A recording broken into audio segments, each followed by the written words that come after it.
கர்த்தருடைய நாமத்திற்கு மகிமை உண்டாகட்டும். நேற்று நாம் தியானித்த வண்ணமாக ஒருவராய் சாவாமை உள்ளவரும் ஒருவரும் சேரக்கூடாத ஒளியிலே வாசம் பண்ணுகிறவரும் கண்டிராதவரும் காணக்கூடாதவருமாகிய தேவன் என்று சொல்லி நாம் பார்த்தோம். இந்த வழியிலும் கூட இன்னும் சற்று ஆழமாய் விளங்கிக் கொள்ளும்படியாக வெளிப்படுத்தின விசேஷம் 1 அதிகாரம் 8 வசனம், இருக்கிறவரும் இருந்தவரும் வருகிறவருமாகிய சர்வ வல்லமையுள்ள கர்த்தர், நான் அல்பாவும் ஒமேகாவும் ஆதியும் அந்தமுமாய் இருக்கிறேன் என்று திருவுளம் பற்றுகிறார் என்று சொல்லி பார்க்கிறோம். இருக்கிறவரும் இருந்தவரும் வருகிறவருமான தேவன் என்று சொல்லி பார்க்கிறோம். இன்றைக்கு உலகத்தில் இயேசு கிறிஸ்துவை குறித்து அநேக மக்களுக்குள்ளாய் கேள்விகள், குழப்பங்கள் இருக்கிறது. ஆனால் வேதத்தை நேசித்து வாசித்து தியானிக்கின்ற மக்களுக்கு அவர் யார் என்று சொல்லி விளக்கம் விவரமாய் கொடுக்கப்பட்டிருக்கிறது. இருக்கிறவரும் இருந்தவரும் என்று சொல்லி பார்க்கிறோம். இன்றைக்கு அவர் ஜீவனாக அவர் விசுவாசிக்கிற ஒவ்வொரு தேவ ஜனங்கள் வாழ்க்கையிலே வெளிப்படுகின்றவராய் இருக்கிறார். இதற்கு முன்பாக இருந்தவராய் இருக்கிறார்.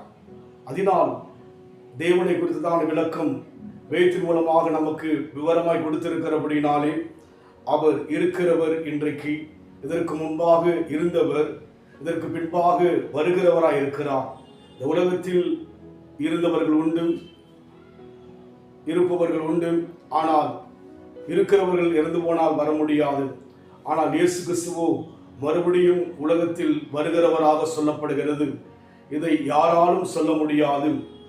நாம் பார்த்து உலகத்தில் பிரசித்தி பெற்ற தலைவர்கள், உயர்ந்த மக்கள், ஜனங்களால் புகழப்பட்டவர்கள், ஜனங்களுடைய வாழ்க்கையிலே தங்கள் செய்கை மூலமாக ஈர்க்கப்பட்டவர்கள், இவர்கள் யாவரும் மரித்து போய்வளாய் இருக்கிறார்கள், மரித்தும் இருக்கிறார்கள். நாமும் மரிக்கின்றவளாய் இருக்கிறோம்.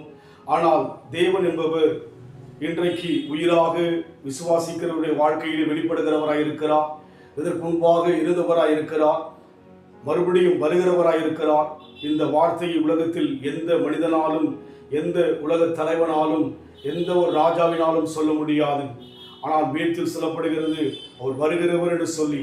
அவர் அல்பாவும் ஒமேகாவுமானவர், ஆதியும் அந்தமுமானவர் என்று சொல்லி பார்க்கிறோம். முந்தினவர் அவர்தான், பிந்தினவர் அவர்தான்.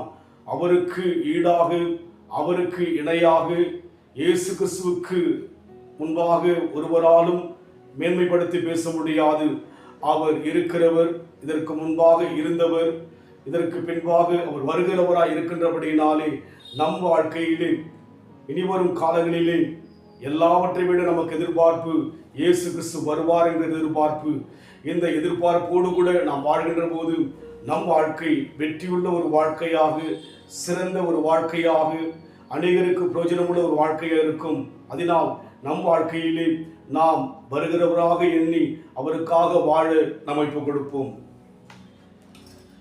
எப்போதும் இருக்கின்ற, இனிமேலும் வருகின்ற எங்கள் ராஜாவே, எப்போதும் இருக்கின்ற, இனிமேலும் வருகின்ற எங்கள் ராஜாவே, உம் நாமம் வாழ்க, உம் அரசு வருக, உம் சித்தம் நிறைவேறுக. உம் நாமம் வாழ்க, உம் அரசு வருக, உம் சித்தம் நிறைவேறுக.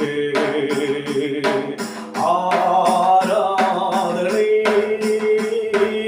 ஆராதனை என் நண்பர் இயேசுவுக்கே, என் நண்பர் இயேசுவுக்கே.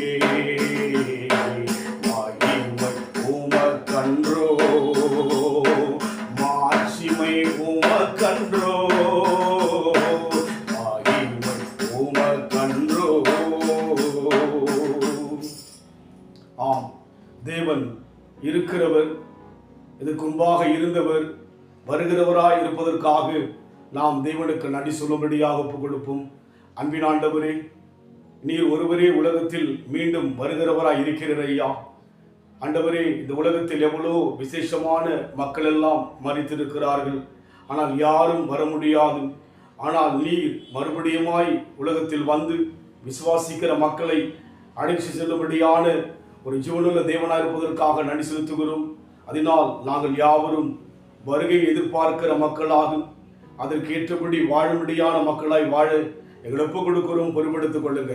இயேசுவின் நாமத்தில் பிதாவே, ஆமென். கர்த்தர் ஆசீர்வதிப்பாராக. God bless you.